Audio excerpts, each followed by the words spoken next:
All right, good afternoon. Welcome to this session of the second annual Black Family Home Educators and Scholars Teach-In. I am Dr. Cheryl Fieldsmith, co-founder of the organization. We are glad that you are here. This session is on art as the basis of education, and we are so grateful to have with us the artist Saduka Terrell.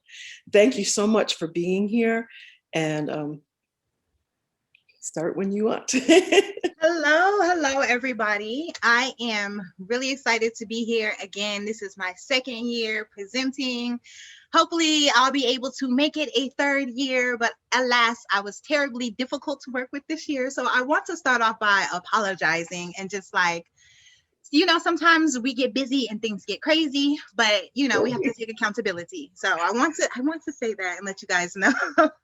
So my name is Sudeka Nzinga Terrell, and I am an artist. I'm an art educator and a homeschool parent. You can probably hear my whole squad in the background from time to time. Please forgive the mess. I'm in the studio, so this is not a reflection of the rest of my actual house most of the time. This is my creative space.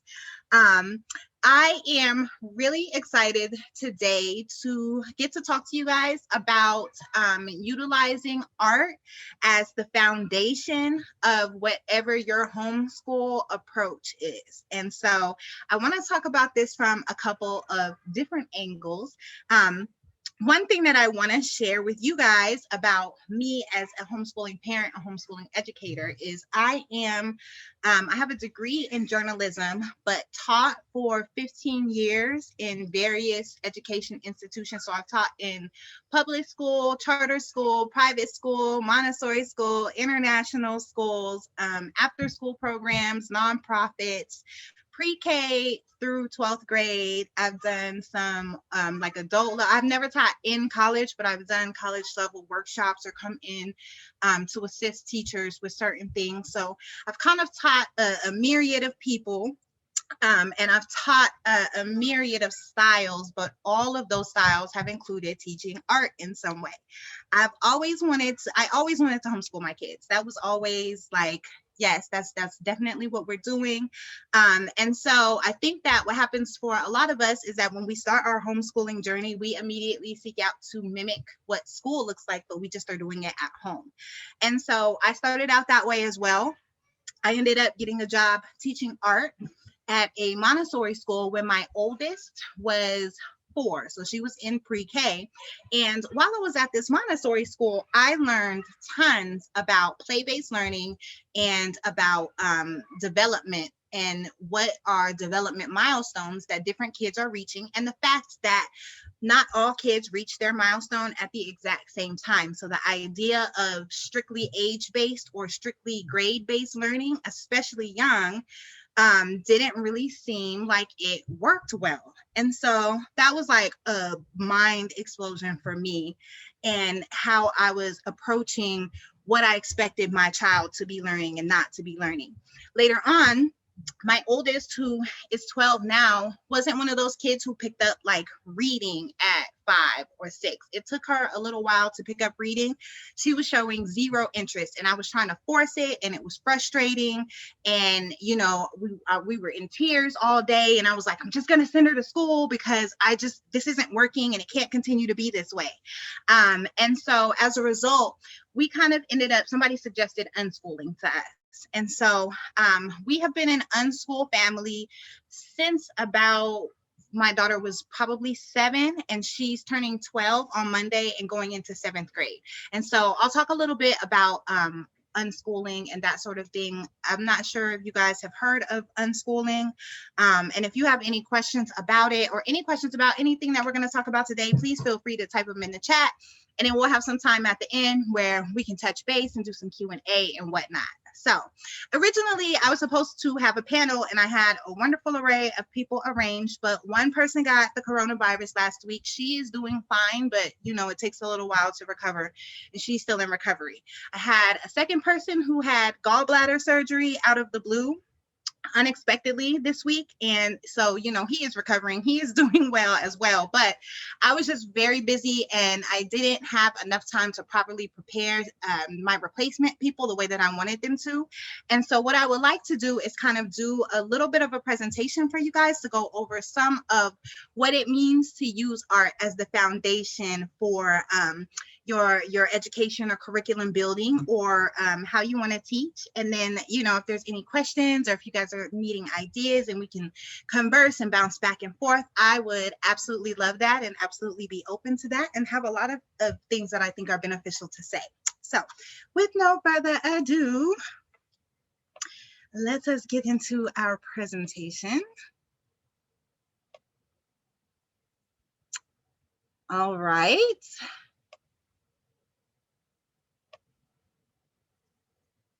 All right, so I'm going to talk from both an unschool and a homeschool perspective in terms of thinking about curriculum development and those sort of things. So first things first, I wanted to just give, for people who may not be familiar with the term unschool, because I think that even the term unschool, our culture has been doing it for the longest amount of time.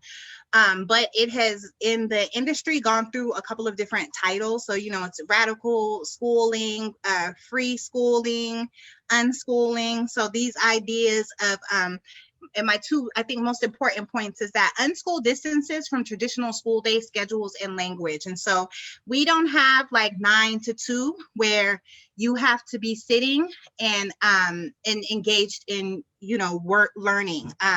We don't do worksheets. We don't do this hour for this subject. We don't have a desk. My kids have desks in their rooms, but they don't have like a quote unquote area that they have to be in to learn.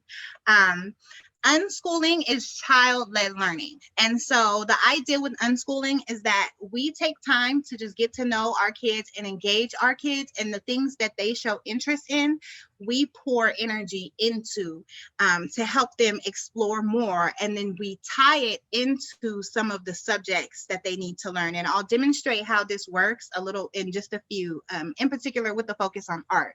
So usually when people talk about homeschool has more of a classroom style structure. So some people will homeschool and the child will be responsible for learning from a set amount of time during the day, or learning certain subjects or in a certain style during the day. Homeschools often can use traditional school language or integrate with traditional school. So homeschool kids might take some classes at the school, some classes away from the school. Homeschool parents can maybe hire tutors or hire teachers to come in and teach certain subjects at certain times. Homeschools oftentimes will really be a little bit more of a stickler in terms of like what grade the child is in, and whether the child is like learning exactly what my daughter's in 7th grade, is going to 7th. So saying she's in 7th grade and she's supposed to be learning X, Y, and Z as a 7th grader. I think that homeschool sometimes tends to use that language a little bit more than unschool, where with unschool, it's like we're just kind of living our lives and letting the kids like show us what they need and giving it to them, along with giving them the things that they need to, of course, be able to function progressively in society.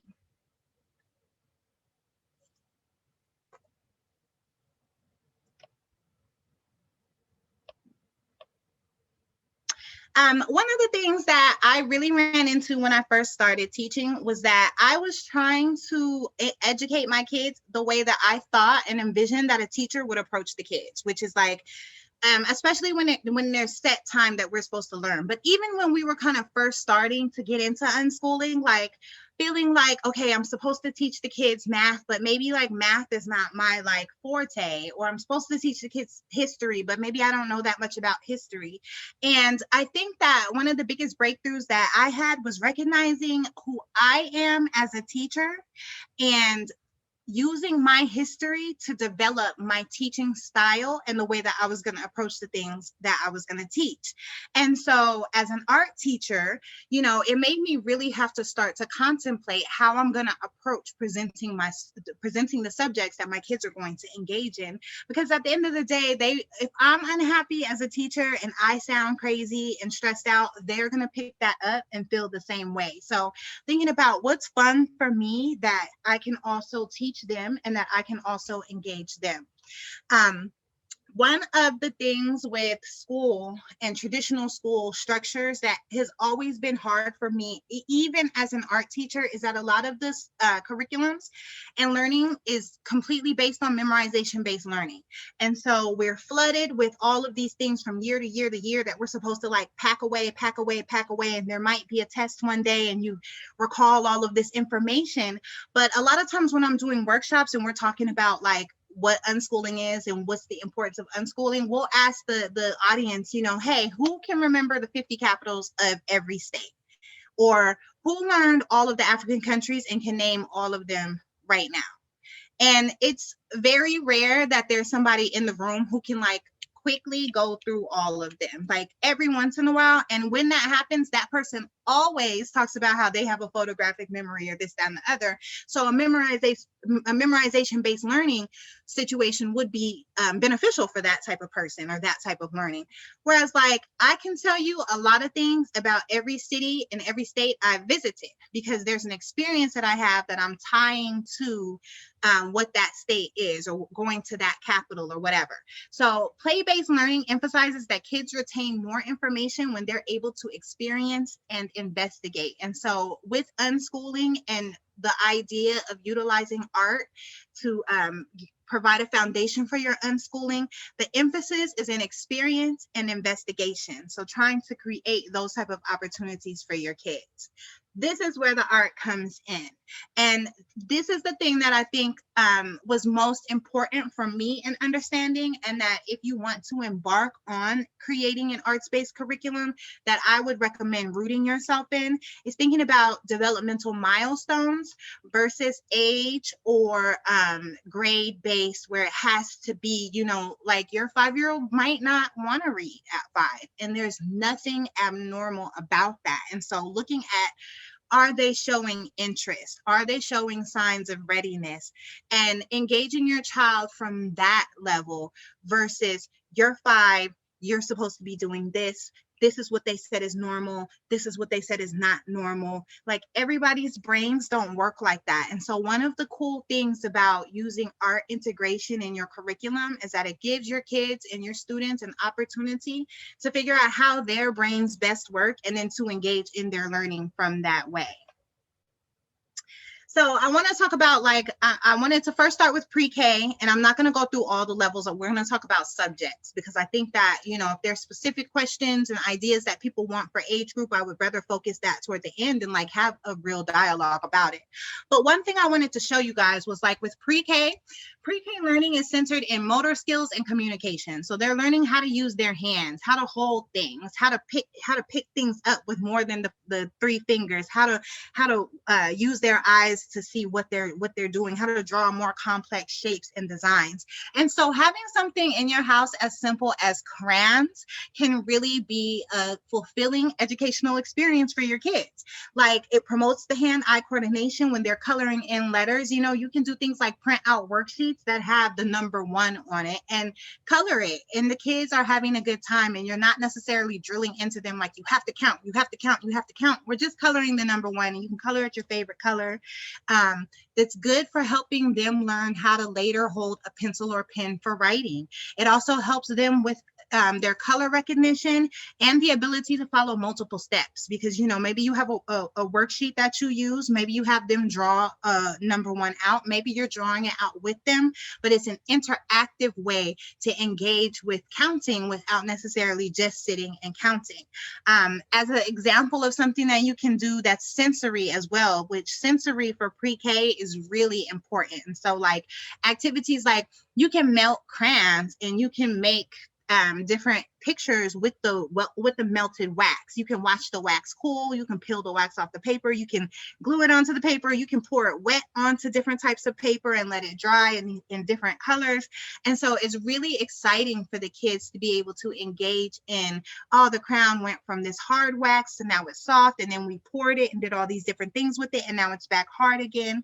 Another lesson that my pre-K kids love is, I will help them draw their name in bubble letters in crayons, and then we'll take the opposite shade of watercolor. So if they do it in a light color, we use a dark watercolor. If they do it in a dark color, use a light watercolor, and you just paint over the whole page. And watercolor, it seeps in between the wax of the crown, so you end up with a really textured image and really cool colored image.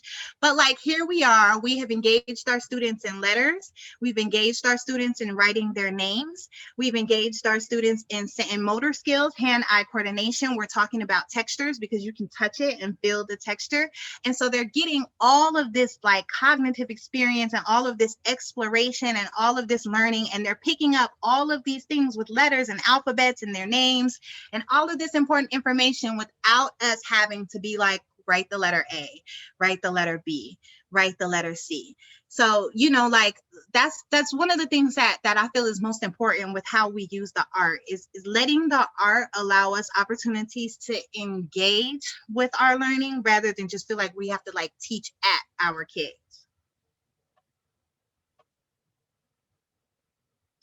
So for older kids, my husband does videos, and you can find videos like this on YouTube everywhere, where it's just he's just drawing the shapes. He's teaching the kids how to draw the shapes. He's going over what each of the shapes are. And so this is honestly, I'm a little bit ahead of myself, but like, this is geometry. This is what we were doing when we were in 10th grade. And so you think about doing this with your elementary school kids and the foundation for higher learning that you're laying just by talking to them about shapes and drawing shapes. And things like this. I know a lot of us see a diamond and call it a diamond when it's a rhombus, so you're learning the actual names for what are the shapes and how do we make the shapes and making the shapes 3D. And so it's a really fun way to interact and introduce concepts. It's engaging for the kids and for you as well. And so that leads us right into talking about math, like we just talked a little bit about geometry. And so like other things, like with older students, asking them to measure the golden ratio. And so, they're like, well, what is the golden ratio? The Fibonacci spiral. What is the Fibonacci spiral? And you have this opportunity to go into how classic artists use math to articulate where the eye first hits the canvas based on the size of the canvas. And then the spiral shows how the eye travels around the canvas. See, this is very advanced mathematics, but a basic thing that you can have a very young person do, like having them just measure out the canvas, like, okay, I want a 16 by 20. Or a piece of paper, even like, what size paper do you want? You got an 11 by 17, you've got an 8 by 11, you've got an 8 by 10, and knowing what that size is, then you can measure out the golden ratio and you can draw a grid and draw the actual Fibonacci spiral. Kids love it. And there's YouTube videos of it. It's really an easy activity. It sounds very complicated, but it's very easy. And it's the same thing as like drawing out a grid for a large scale mural or chalk drawing. Like, think about what it would be like to have the kids draw a picture on a piece of paper, draw out a grid, go to Home Depot, get a piece of wood for $10. And it's probably more expensive now because there's a lumber shortage, but getting a piece of wood or a piece of fabric that's large, measuring it out, and then having them have to convert the small grid to the large scale image and paint it. And so they're getting all of this application of all of these different mathematical concepts, but they're doing art and it's fun. History and art. If you have some clay, one of the things that we always try to do is like relate what the art projects are to what is actually going on in the world. And so you've got some clay. Make a sculpture of yourself. Challenge yourself to make a sculpture of your kids. Make sculptures with them. Have them make sculptures. And then like have those type of conversations about like, who are these sculpture figures that are in museums? How do they get there? Who are these sculpture figures that are out at parks? How do they get there? And then that leads us into talking about history of some of these figures. There's a lot of figures that are being removed right now. So now we're able to talk about like how history changes and how people's views and relationships to history change. So there's a lot of fun activities like that. There's videos like this one that my husband did that he's just drawing Ruby Bridges. And so, you know, it's an opportunity to talk about, well, who is Ruby Bridges? But as you're having that conversation, everybody is drawing their interpretation of what they're hearing or what they're learning, or learning how to draw it the way that he draws it in the video. One of my favorite things to do with my kids is watch art heist movies and art heist documentaries, because it's exciting and like they're stealing art. And it's police chases and all of these wonderful things, but we get to have a conversation about what is the value of the art. Like, why are they stealing a Rembrandt? Who is Rembrandt? And there's history that goes along in that. So it's a natural progression of conversation. Language and writing and art, it's the same thing. My daughter is turning 12. She writes a 5-paragraph essay every few weeks about an artist whose work that she likes. So she has to do research. I taught her how to take notes. So she does a 2-column note-taking strategy. She writes the 5-paragraph essay. Then she says that she wants to be a YouTube creator for content. And so I told her, cool, take your paragraph, take your research, do an art project in the style of the artist, and make a video that's interesting. And that's something that will draw people in. And so she has these videos that she produces, and this is all her. These are pictures that she took on a trip. This is research that she did and found these videos. She edited the video. She talks in the video.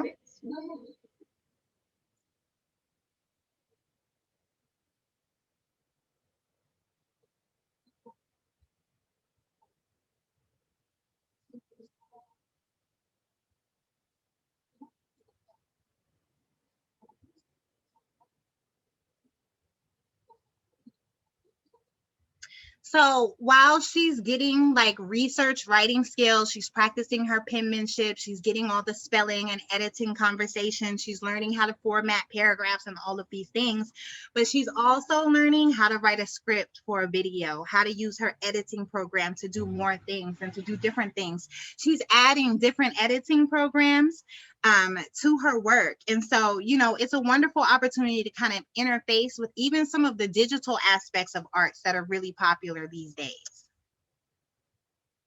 Science.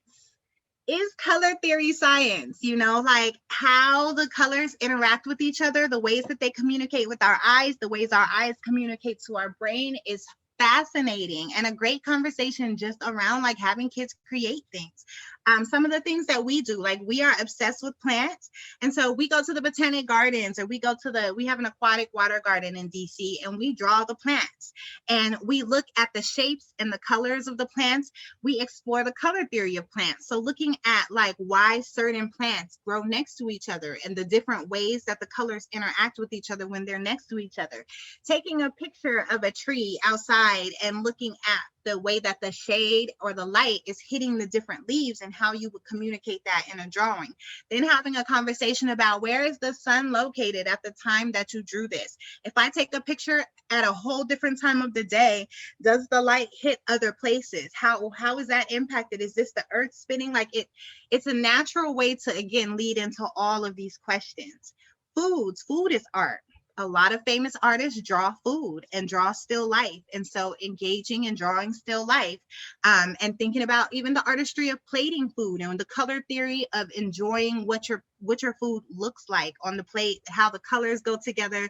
Like all of this is science and all of this is art. And even looking at like biologically or in our brains, like why do we like that? What is happening that's making us feel these certain ways when colors are interacting? Why are the lights the colors that they are? Why are the holidays the colors that they are? Like all of these things are science subjects, but also deal in art.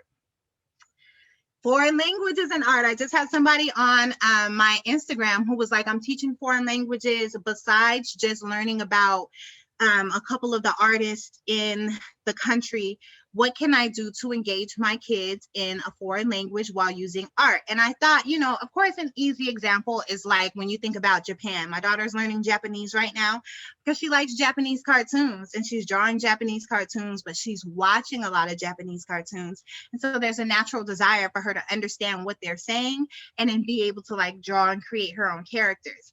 Again, engaging in the food of a culture, and having those type of conversations about how to prepare the food and measuring the food and where the food is sourced from, and how is it grown, how is it raised, and fashion. And we haven't talked a lot about fashion, but I think even thinking about, if you have a child that's kind of into fashion, getting them into the fashion of a culture, having them learn something like, how do you make a kimono, but like present to us that you made this kimono, but tell us about it in Japanese, teach us some Japanese, like thinking about, ways to, again, create engagement and integration. We haven't talked a lot about music, but just thinking about, like, my daughter is teaching herself how to play the piano, and the piano is a mathematical instrument. So she's getting a lot of lessons in teaching herself the piano. And so same thing goes with other instruments. My kids went to a program at the library where they learned GarageBand and Final Cut with the idea that they would be able to write a score for a film that they were shooting. And so you think about, like, they have to conceptualize the film, they have to write the treatment for the film, they have to draw the storyboards, they have to line up the music. Like, all of this is interactive, and they're learning multiple subjects while they're doing these projects that are based in art. Oh, I'm sorry, I'm going backwards. Photography, thinking about going places and taking pictures, analyzing the pictures, thinking about doing presentations using those pictures. There's so many subjects that photography can cover. And even like with mathematics, like you see in this photo, the way that the image is lined up and how the images draw lines and how that's important in photography. And the same thing when we were talking about lighting earlier and thinking about how lighting impacts photography. We were learning about an artist recently, Harley Little, who said that, if you take a picture of something at 2 different times in the day, it's going to look completely different each time. And so, like, really thinking about what is creating that and all of the subjects that touches in when we're just out exploring and taking pictures. Even thinking about, we've got the Polaroids down here and the science behind how Polaroids work. Like, what is in a Polaroid when you shake it up and the picture pops up, and the experimentation and exploration that's available to people when they are engaging in this learning. So, in terms of wrapping up, the advice that I would give if you want to infuse art is to think about deschooling. And deschooling means distancing yourself from measuring your success based on traditional measures of classroom-based education. And so, it takes a little time to like figure out what is a good flow, and it takes time to really understand the direction that your kids are taking you. And that can sometimes be a little bit nerve-wracking because people are always asking, like, well, they're always asking me, like, what are you guys actually doing? And when they ask my kids that, my kids are like, nothing. We hung out all day today. And I'm always like so frustrated by that because we did so much. But for them, like, it's nothing because we were just hanging out all day. But learning how to not feel pressured by trying to articulate what is the individual importance of our day in those same traditional school terms was like really important for us, and understanding the value of what we were doing and that we are still touching on every subject and creating learning opportunities from a number of places. And then immersion is like noticing when you use art projects, you cover so many different subjects. And so it's not limiting what your kids are able to learn and what they're able to take in. Where like if you only have an hour opportunity for math and you only have an hour opportunity for science and an hour opportunity for history, like what happens when we're able to have conversations about all of these concepts at the same time? And then if the kids want to learn more about one particular aspect, they have the time and the space to like dive more into what that subject is or what that aspect is. So for resources, I know that sometimes like some of this, especially if you're not an artist, might feel like a lot to try to figure out or a lot to try to implement, but looking at programs in your community, because there are a lot of the art programs in the libraries and community centers really provide amazing skills. Like in DC, the Dream Labs they are geared towards high school students, but your kids can learn Final Cut, Photoshop, and GarageBand, and the ideas that they make a project.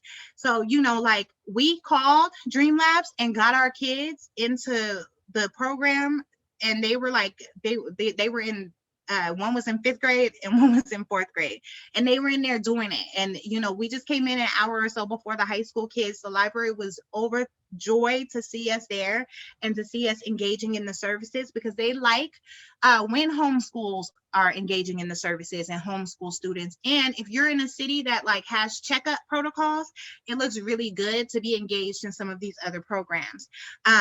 Don't hesitate to go online. Like there's a lot of people who offer online classes where you can just download a class.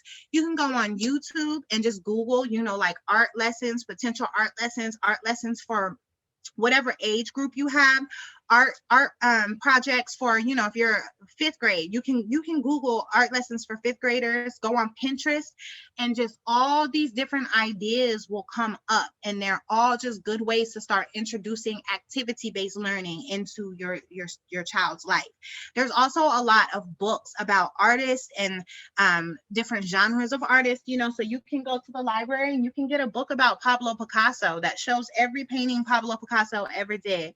You can get a book about the history of Pablo Picasso, and in these books it'll talk about like the period of time, for example, when he was painting these masks, and where he got that idea was from his travels in Africa. And so now we need to look at, where was he in Africa, and what was the tribes that he was around and the people that he was around, and what were the symbols that he was exposed to, and how has he used those symbols in his art?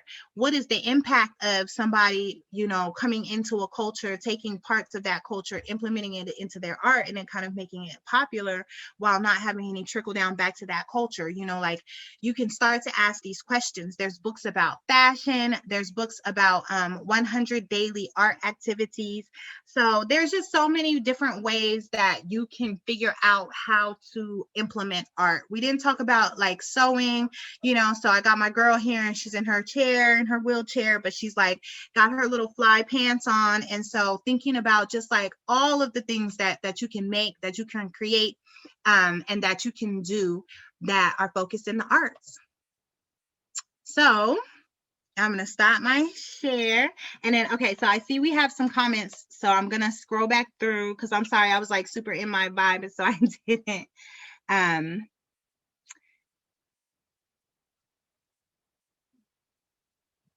Yes. Okay. So I'll put up the link for the shape video. Definitely. Because, and my husband, he's an art teacher with the Friendship Charter Schools. And so he's always putting up different videos about like how to draw perspective, how to draw this, how to draw that. And it's something that we've even been encouraging our daughter to think about doing, is like she makes TikToks about how she's drawing certain things. And so, it's something that she feels ownership of, but like something that's also being passed down. And so I'll definitely send you the links to that, because he has some other videos as well that are for a various range of age groups and at our various lengths of time. Yes, it's all so connected. And that's the other thing, is like when they have fun learning, they don't really realize how much they're actually learning. Like I had to sit down with my daughter and express to her that writing a 5-paragraph essay that you did a 2-column research and then putting together a video is the same thing in real life as what I do to get grants. Is I'm doing research, I'm taking notes, I'm writing a proposal, and I'm doing a presentation for that proposal. And so like explaining to her, like, no, this is a life skill. And then, she was at church working on one of her proposals and one of her essays, and one of the older kids came up and was like, "You're writing essays?" And she's just like, "Yeah." And it's not a big deal to her, because she's excited about what she's learning, and she's learning these different art techniques. So she's starting to make these really cool pieces, and we're trying to kind of push her into thinking about fine art beyond the limits that I think that most kids in middle and high school really get. Because I think, oftentimes for middle and high school, it's painting and drawing, and those are kind of your only options. But, what if she wants to be a textile artist? What if she's a multidisciplinary artist who's learning to play piano and she's wanting to do this like piano, this whole thing that is a whole presentation. So hold on, my computer just got dark. Okay, there we go. It was loose. Yes, I love how you talk about the African worldview, because that actually was one of the things that changed my education perspective. Was in college. I struggled through math all through, high school, middle high school, and early on into college. And then I had a professor who was from Africa, and he was like, that's just because they don't teach it right. Like, you guys teach such a linear, like everything has to be so structured and so regimented and it doesn't work. That's not how you see things. And it took me the longest to really understand what that meant. But it's funny because like I could not pass geometry in high school, but I do geometry for a living. But it's when I was thinking about geometry as an integrated part of my whole day or my whole project or my whole existence that it made sense. Like sit down and draw an isosceles triangle is like, what? Like who's doing that? But if I'm painting a picture of a birthday party and I gotta do a party hat and it needs to have like the right curvature for the shade because it's a cone, like it's a whole different style of conversation and a different style of engagement and a why. Like it gives me a why. Like, why did I have to memorize? I feel like the only thing that was like worthwhile memorizing was the multiplication tables, because I think you use that on a daily basis. But because of that, there's an easy why. It's easy to be like, this is why I need you to memorize this. It's an easy buy-in and it stays fresh because you're constantly using it. And so I think if we were approaching all aspects of education that way, imagine the amount of information that our young people will be able to retain and then able to apply as they're making their moves and throughout their life.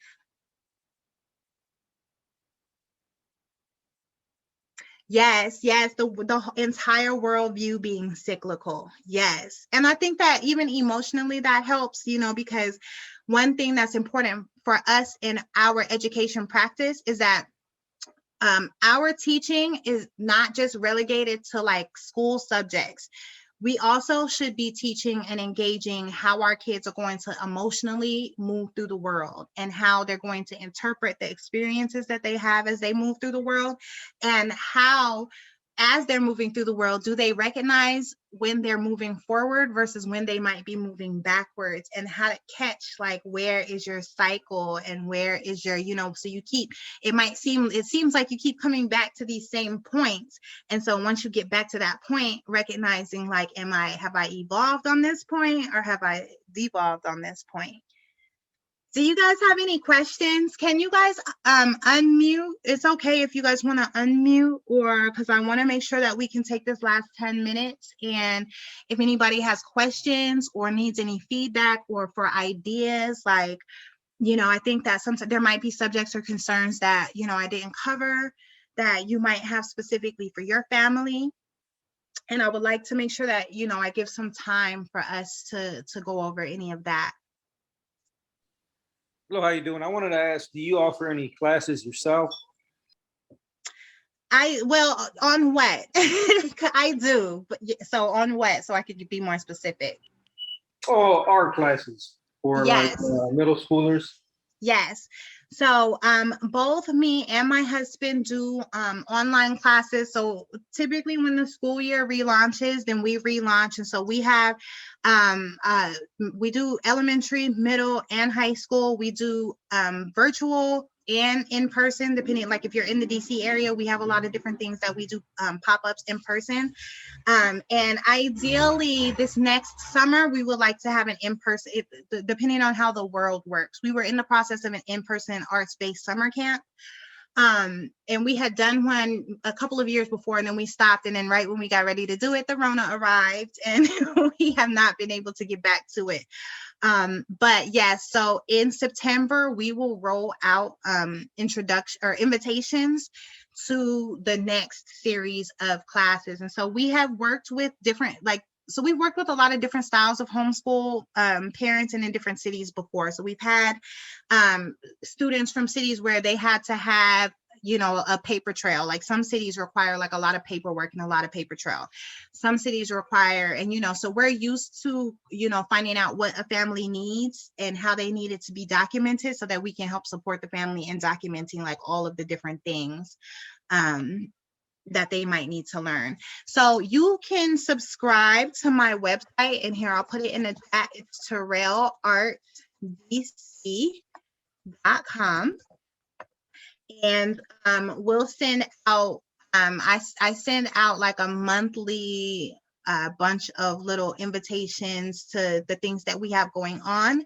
And then when we have big events like a rollout, I send out what's called a shout out. And so it'll like, you know, announce that we have something special coming up. Excuse me, and it'll notify you in the email. And then you can also, we're a Wix site. And so if you have the Wix app, you can follow us on the Wix app at same thing at terrelartdc.com, and it'll notify you when we add the schedule of registration to the app. Oh yeah, you're in Maryland and with middle schoolers, and I love mine's a middle schooler too. And we're really trying to get back because it was really hard this last year because we were doing weekly field trips and like meeting up with other homeschool kids, and you know, so they're at a sensitive age, and it was like, oh, now you can't see anybody anymore. So we really want to get especially a middle school group locally going, because our kids my kid needs to connect with some other kids that live around here, and I would love her to connect with some homeschool kids. So does anybody else have any questions?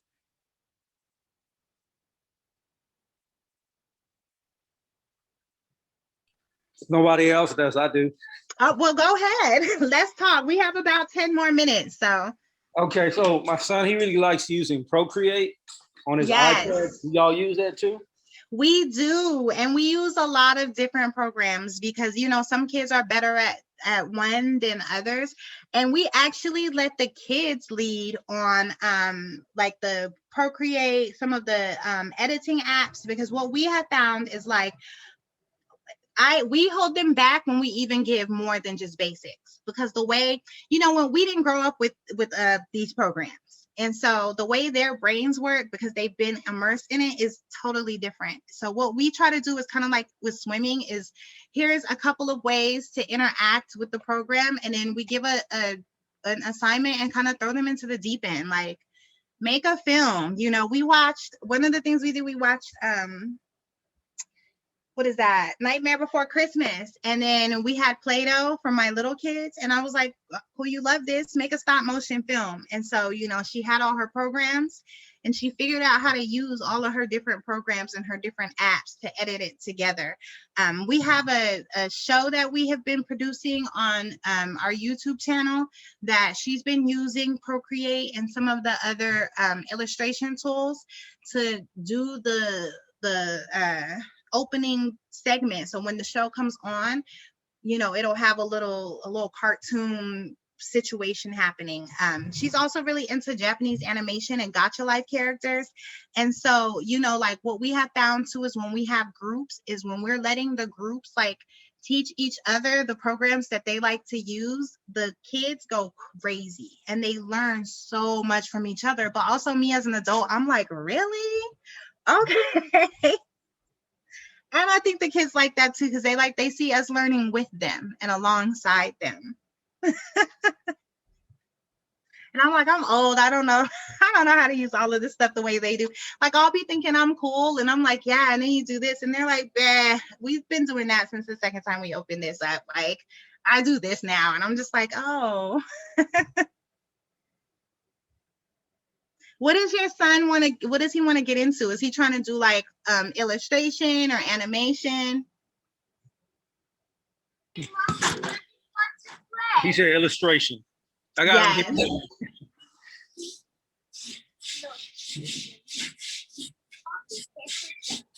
Yeah. Illustration, he said. Oh, okay. Yes. And that's a good business to get into. Because that's the other thing I think we do a lot, is we discourage our kids from pursuing careers in the art. And there are a lot of really good careers in the art.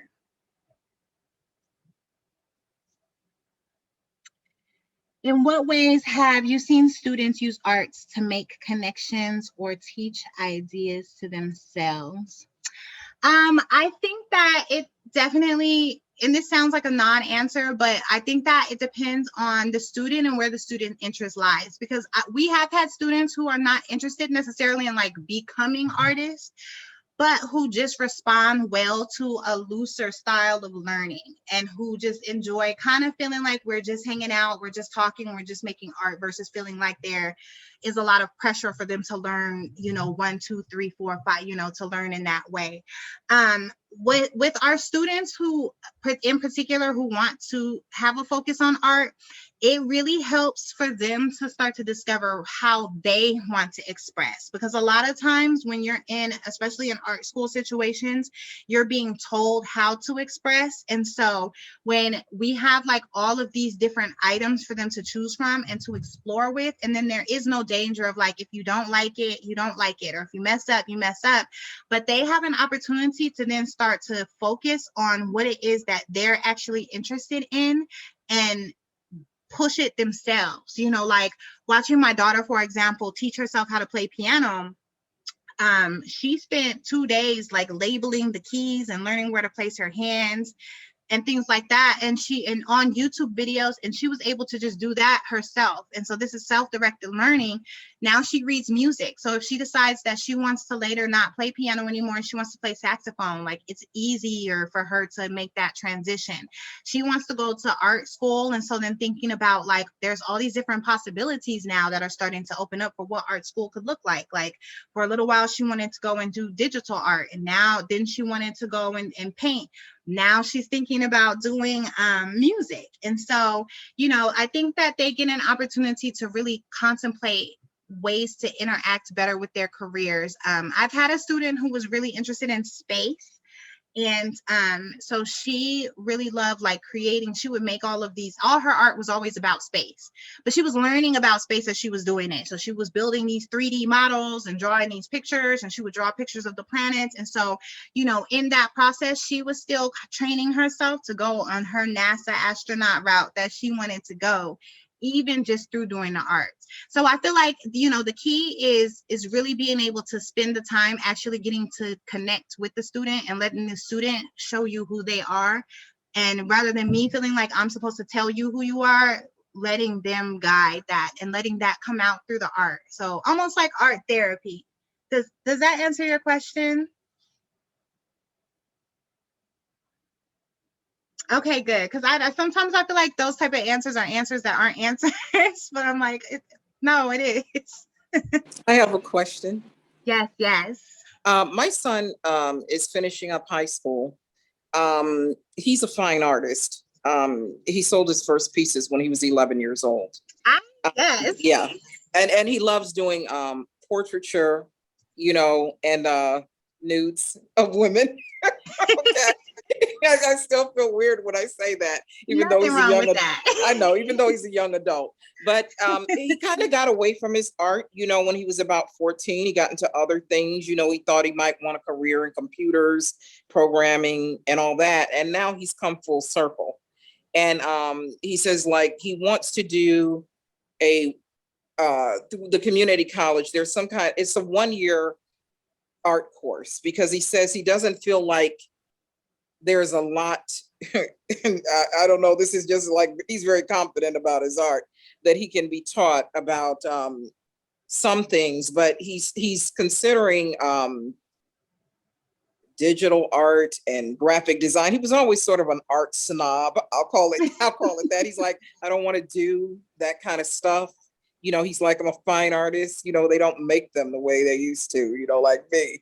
And so now he's like, well, okay, I'll do digital art to make money. Okay. He's like, but his love is fine art and portraiture.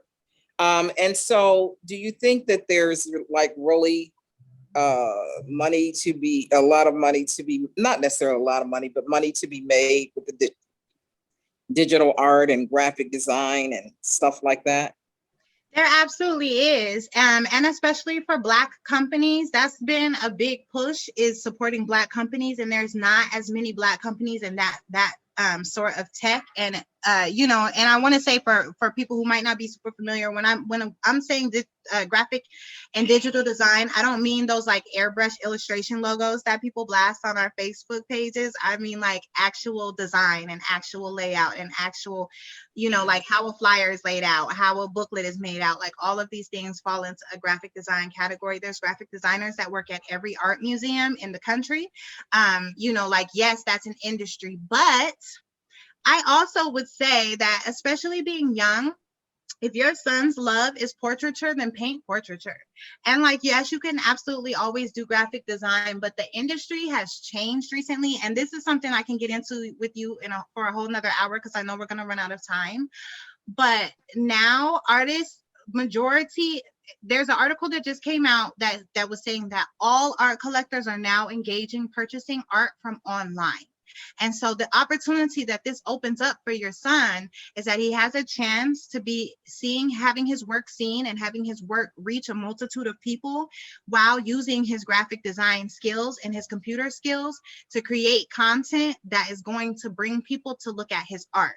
And so, you know, like if you think about, if it takes you 10 years, for example, to build a career, or even, you know, there's all this high value man talk, and they say like a man is not really like solid and settled until he's in his mid to upper 30s. So if your son is 18, that means that he has about 15 years to like for real get it together and like buy a house level, get it together. Why not invest that 15 years in building his skill and building his network in the things that he actually loves as well? And so, you know, I think that before it seemed like there was a lot more barriers with trying to get into the fine art world just as a painter, but especially as a Black artist, like all the doors are opened up for us right now. And so I would encourage you to encourage him to pursue that, because like this Black art matters like movement that's happening right now, like there will come a point, I'm sure, where there'll be a new movement behind it. But right now, like the floodgates are open. So push him, like, and believe in it. Like, yes. And I will tell you too, like I was not an amazing artist when I first started. And I am popping right now. And it's cool to like have that transition of like what it is to sell art and just try to make it and try to be on your feet, and then what it is to get into a rhythm of who you are and how you create, and then have a reputation that builds from that because you've been around for so long. I would also suggest, I'm self-taught, and so I feel bad even saying this, but I would suggest that he, even if he doesn't go like full time to school, always invest in taking classes or in learning more about his art and his practice, whatever that looks like. Because a lot of the art world is about relationships, and a lot of those relationships do get formed on campuses in these art classes. It's a lot of these teachers who are connected, who are bringing their students, you know, into the industry. And so looking at what universities have connections to residencies and fellowships, because Well, see, those are my concerns for him, because my son, he's older than 18. He's 21. He has special needs. He is autistic, and a lot of those things that come with building these relationships with people and so forth. That's not something that he's going to engage in. Well, and so he's perfect as an artist. Yeah, he is. We're all not to say, I'm not trying to say your son is weird, but we're all weird and like extroverted and like, so this is perfect. He is odd in his own way. And he's like, well, the digital art, I'll do that. I'll put a fake name on it. He's like, I want my name on that stuff. I'm a fine artist. And I believe he's good enough to make it, with the portraiture and so forth. But it's that building those relationships. But I'm like, I told him, I think you can do a lot of this stuff online now. He doesn't like social media, but he's like, he knows that if he wants to get back to selling his art, that's something that he will have to engage in and with. And he's like, I can do it to make money. I love his temperament, and I still think he has time. But I also think that so two things. One, I think that it is always okay to get a manager and get somebody who can take care of those things so that he can focus on just being creative, and having somebody who will go be that voice for him and not because of his and I don't use the term disability, particularly when it comes to like autistic or on the spectrum, because they are like, the way their minds work is brilliant. And I know, so I'm on the spectrum myself. so how he's Yeah. able to process so that he can just be in that, in his space and in his world and in his creative zone, and let somebody else bear the brunt of, you know, doing the business, doing the connections. And there's no better industry than the art world for that to be okay. But also, I think that some of those, and not to, but I am going to tell you to like, those are marketable qualities. Like, it's interesting to see a young Black autistic male artist and what he's creating. I'm like, oh, how, why, what does this look like? What is the, you know, what does this mean? And it's an opportunity to educate people on what is autism, because I know that autism can mean a wide variety of things.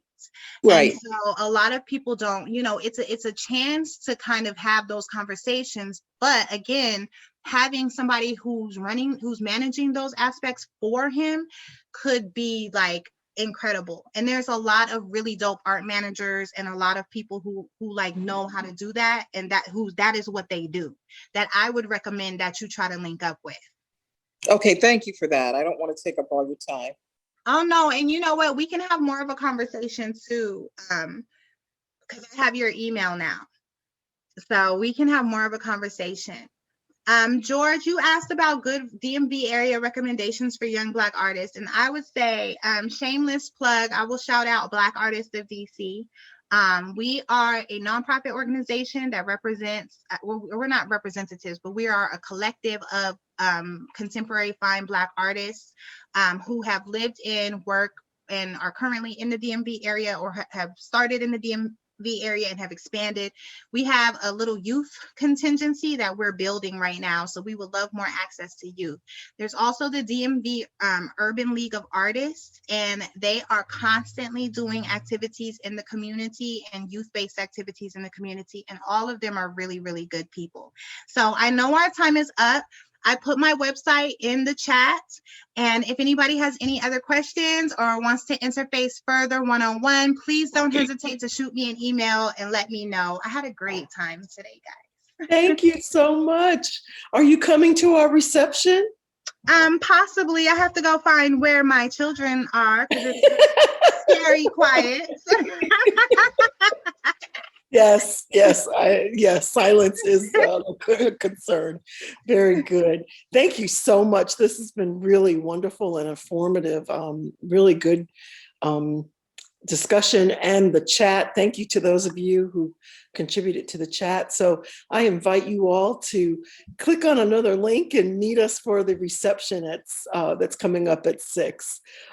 Thank you. Thank you. Good to meet all of you.